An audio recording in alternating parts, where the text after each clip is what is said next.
Europe 1, 6h15, nous ouvrons le kiosque avec vous, Thomas. Le kiosque d'Europe 1 et toutes ses plumes, Marion Calais pour les régions, Jean-Philippe Ballas pour la presse internationale, Axel de Tarle pour l'écho et Varroc devant la télé. Bonjour à tous. Bonjour Thomas.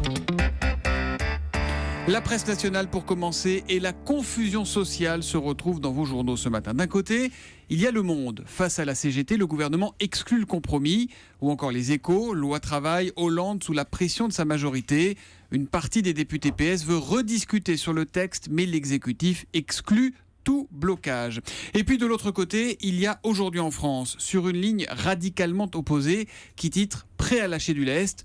Coincés, François Hollande et Manuel Valls se sont prêts à modifier l'article 2, qui constitue pourtant le cœur de leur réforme, même si officiellement il n'est pas question de toucher une virgule du texte. Le quotidien qui parle d'une cohabitation forcée entre les deux hommes, une partie de la Hollandie historique et quelques petits marquis de l'Élysée se mettent à rejouer la pièce de théâtre déjà entendue en février.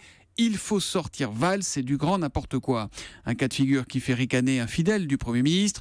Vous imaginez le président qui virerait son Premier ministre et irait à la télé dire que l'on plie devant quelques centaines de militants, mais qu'il est candidat pour la présidentielle. Je ne suis pas sûr que ce serait Valls le plus ennuyé. Le Figaro se focalise sur un troisième homme, Philippe Martinez, l'homme qui veut mettre la France à genoux, redoutable tacticien rebaptisé Monsieur Niet, donc, qui explique le combat de la CGT dans une tribune publiée par l'Humanité. Pour l'opinion, ce qui est sûr, c'est que les patrons en ont ras-le-bol de tous ces blocages. Et puis savez-vous quel est le mot qui est l'un des plus recherchés en ce moment sur Google ? Essence. Essence. Ouais. Bon, c'était facile en même temps. Hein. Oui. Ouais. Bah, c'est siphonné. Étonnant. C'est siphonné. Les recherches associées sont explicites, nous dit rue 89. Siphonner un réservoir, comment siphonner, ou encore pompe à siphonner. Bref, comme dirait l'autre, ça va mieux. Marion Calais, 3-1 dans la presse quotidienne régionale ce matin. La baisse du chômage à la une, les chiffres nationaux, bien sûr, moins 0,6% en avril, et les chiffres régionaux, comme dans le journal du Centre, moins 0,3% en Bourgogne. Comme promis, des nouvelles de cette pluie corrosive à Marange, Sylvange, le républicain Laurent y revient. Et ben malheureusement, les analyses n'ont pas permis de connaître l'origine de ces traces bleues retrouvées sur les voitures ou le mobilier de jardin. Élus et habitants ne comptent pas en rester là. Ils ont porté plainte contre X. Ils vont se constituer en collectif pour avoir plus d'informations. Vous savez ce qu'on va faire, c'est qu'on va envoyer une équipe d'Europe 1 et on va aller enquêter là-bas. Parce que c'est quand même curieux cette histoire de pluie. Après. Le retour de l'archange Gabriel au Mont-Saint-Michel, c'est dans la presse de la Manche. Vous savez, cette statue qui avait été enlevée du haut du cloître de l'abbaye il y a 2 mois.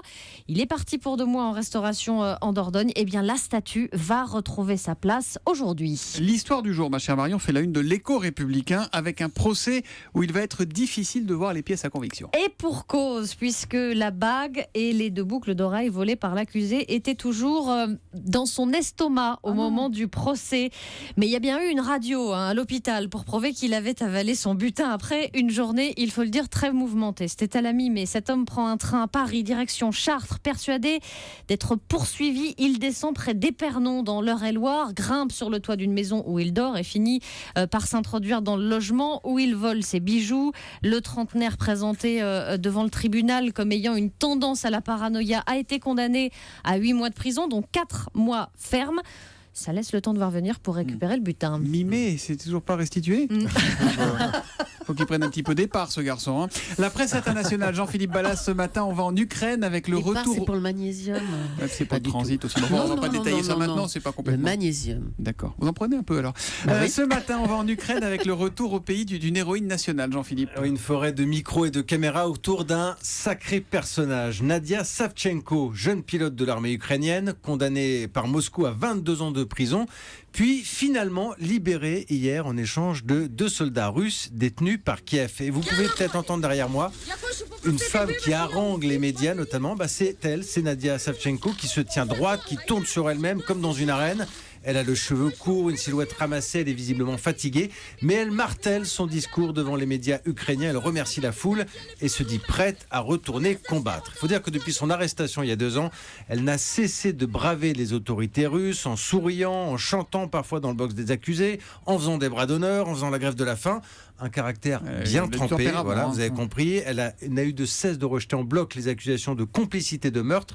C'est ce que lui reprochait Moscou, complicité de meurtre de 2 journalistes russes. Alors aujourd'hui, cet échange de prisonniers entre Kiev et Moscou, il est évidemment salué par la communauté internationale. Vladimir Poutine la joue vaguement humaniste de son côté. Franchement, il y a peu de chances que ça apaise les tensions entre les deux pays. Nous vivrons parce que nous sommes le peuple, nous vivrons parce que nous sommes l'Ukraine. C'est ce que déclare Nadia Savchenko, surnommée bien évidemment désormais la Jeanne d'Arc ukrainienne. La pauvre Jeanne d'Arc, on la met vraiment à toutes les sauces en ce moment. Voilà. Axel de Tarlé, la Cour des comptes en France donc, conteste la baisse du déficit en 2015. Ça fait la une du Figaro Économie. Exactement, parce que dans la litanie du ça va mieux, il y avait la baisse des déficits publics qui sont passés officiellement en 2015.